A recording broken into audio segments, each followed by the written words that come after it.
Hi guys, welcome back to Culinary Medicine with Amy. I just completed the video of the pickled beets that I hope you enjoyed in the last episode. And since I had ingredients ready to go for a new recipe that I've never tried, I thought we would go ahead and shoot the video today. What you'll be learning today is how to make a lacto-fermented sweet peppers, right? So I've got these little baby sweet peppers, and we'll be following the recipe guide from the Easy Fermenter. So I do have the weights and the lids for this batch. If I end up with extra ingredients, then I will use a stone and probably just one. I have other lids that I can put on these wide mouths. So for this recipe, it calls, and I'll be following the recipe loosely. You can order the Easy Fermenter kit. There's a link below, down in the thread below, of how you can get that. It works well, but again, just like I showed you in the last video, that you don't need to use a kit. You don't need that. You can get started with what you have in your kitchen. Check out the beets ferment, and you can see how I use stones that I boiled to disinfect as weights. And then I just used a peanut butter. It was a sunflower jar that I used for that one. But for this one today, I have my baby little bell peppers. I have some, both organic garlic, and organic red onion. The recipe calls for 1 sliced onion. I just had this red onion in my refrigerator left over, so that's what I'm going to use. And I'll show you how I slice this up in a second. And then I have, the recipe calls for some parsley, but I had this organic herbs de Provence that has tarragon, lavender, marjoram, parsley, rosemary, thyme, and basil. So I'm going to use that herb blend. The recipe calls for half a cup. I put 3 tablespoons here. The recipe also calls for 3 tablespoons of salt, again, to 1 quart of water. I'm only using 2 cups of water and a tablespoon and a half of the salt, which again, I'm going to use my blender to get this into solution. For now, I'll just give it a shake to get it started. Right, so you can do this, you can put it on your stovetop, you can have it go into solution that way. Again, you could just shake like this if you want.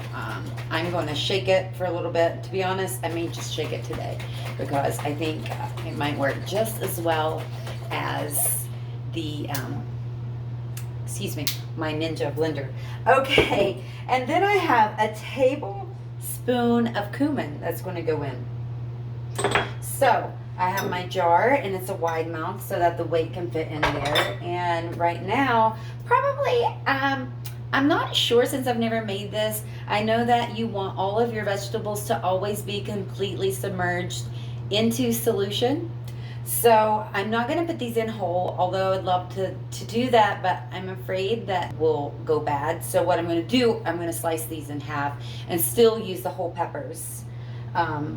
And then I'm going to slice up the onion. So let me go ahead and get the chop in, and we'll fast forward while I do that, and then I'll be back.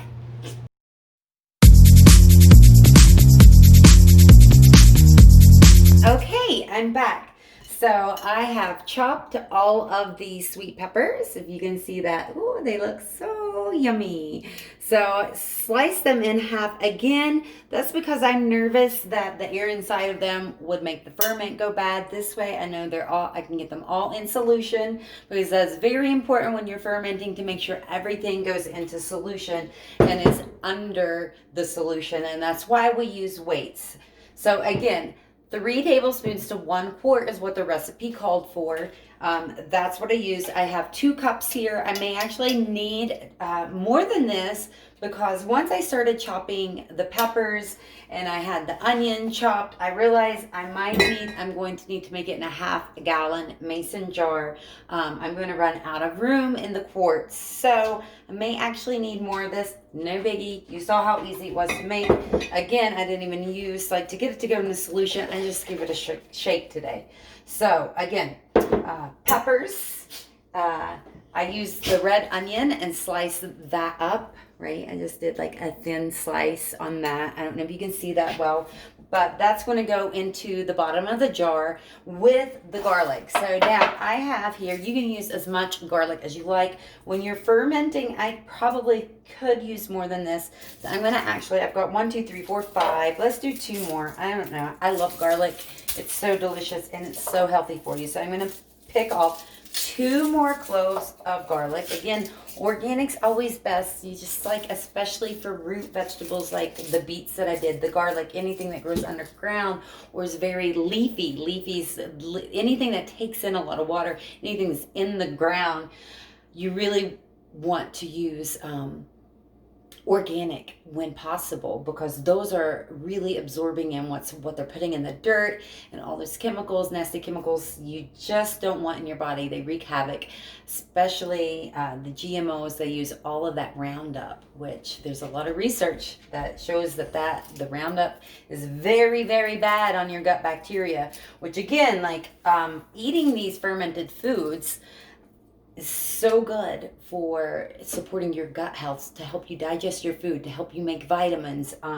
So many benefits. It helps boost your immune system. In fact, recent COVID, a paper that I read, and actually it's based on research from other corona type viruses. So this is just a little quick science lesson. So the coronavirus that we're dealing with right now, it docks onto a receptor on your cell to get in. It has to get into the cell, hijack that cell, and take over its equipment, right, to infect you. And it does that by docking on a receptor, which is it's like a docking station, right? It's the ACE2 cell receptor.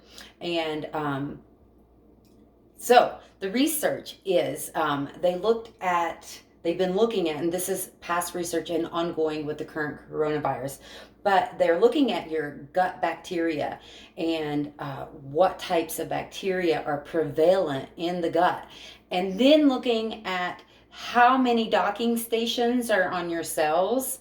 And so causation is, or correlation is not always causation. However, it is correlated that the people who have gut bacteria that's more associated with diseased states have more docking stations. So more ability for the virus to get into their cells, while those who have the bacteria that we're supporting by eating fermented foods and taking probiotics and eating our prebiotics by eating plenty of vegetables, the people who have healthier microbiome in their gut have less of those receptors on their cells, which is super interesting. Anyway, that's just a little science lesson. So let me show you how I like to do. So you can peel your garlic and stick them in their whole clove. For me, the best way that I like to just crush them, and there's a reason. There's a reason behind this. So I'm going to do that first, and then I'll explain why while I let them set. So I just place. You know what? I'm not going to use this knife because it's ceramic. It feels pretty sturdy, but sometimes the ceramic you don't want to press on them like that. So let me get something else. You know what? I'll just use a rock to smash these, because you just smash the garlic like that, right? Oh, that's so good. So, and then they peel, they just so easy, they peel off. So I'm going to smash them like that. And let me smash them all. Oh, sounds really good. And peel them. So basically, a really interesting thing, and I will teach this in how to store the vegetables. I'm going to do a video on storing them, but on a side note, so one of the reasons organic food is so much more nutritious with vitamins and minerals is because they have to be more robust. They don't have pesticides keeping the pests away. Like, they're getting attacked by pests more often. Same thing, sun exposure on red leaf lettuce. Like, the more sun exposure, like, that's what causes it to go red. Those red chemicals are called, they're phytonutrients, right? These are the super chemicals in plants. And what they are actually a defense mechanism that they use for survival. So the more robust that the plants have to be, the more phytochemicals and nutrients that they make, and the healthier that they are for us. So, interesting fact. So when you smash the garlic and let it sit like this, it thinks it's being attacked. I mean, if it had a brain, right? It's just the genius that runs through all of our cells, all of plant life, and all of animal life. It's that survival, right? Instinct that's in plants. So when I smash them, they literally produce more of those phytochemicals to try to sustain life. They think they're being attacked. You can do this with lettuce as well. Studies have shown that if you rip up lettuce and let it sit overnight, you'll have more nutrients the next morning. But so you smash the garlic, you let it sit, and I don't know if you've ever watched a cooking show that they talk about letting it, smash it, let it sit, and that they're more nutritious. That is why. Now you know why. So what I'm going to do now is I'm going to put the garlic that's been resting here, smashed up. I'm going to put it in the bottom. Smells so good. I love garlic. Okay, on top of that, I'm going to place the onions. I might do onions throughout. Just do a little bit, and then so this is just all for flavor. I'm going to sprinkle a little bit of the seasoning in here, and then I'm going to put a few peppers in. I'm going to maybe stack this a little bit, but that garlic, I mean, whatever you put, a lot of times you can just put it on the bottom. Most recipes call for that, and then the flavor still goes throughout. But I just want to do it this way today, because sometimes if you put a lot, Smith is underneath me trying to eat. It's part of the garlic I dropped.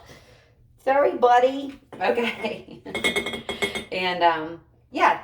So what I was saying is sometimes the powder might just like clump up in the bottom. So I like to spread it out throughout my ferments. But most recipes will tell you just to put that stuff in the bottom with the garlic and then stack. But so anyway, so now we have our onions and more peppers that I'm just stuffing in here. Literally, this is how easy it is. You just chop, make your saline solution, add your flavor, you know, whatever you want to add, smash it in, and now I'm going to pour the saline solution over it, right? Just like we did last time. Give it a shake. Hopefully there's enough saline. I might need again to make a little bit more. We'll see. This might cover it all. Okay, so I have a little bit more over here. Let me just grab it, give it a shiggle here, and this should do it. Let me just give it a shake. This may not be as saline, as much salt. There's a little bit less in here, but it'll be fine. And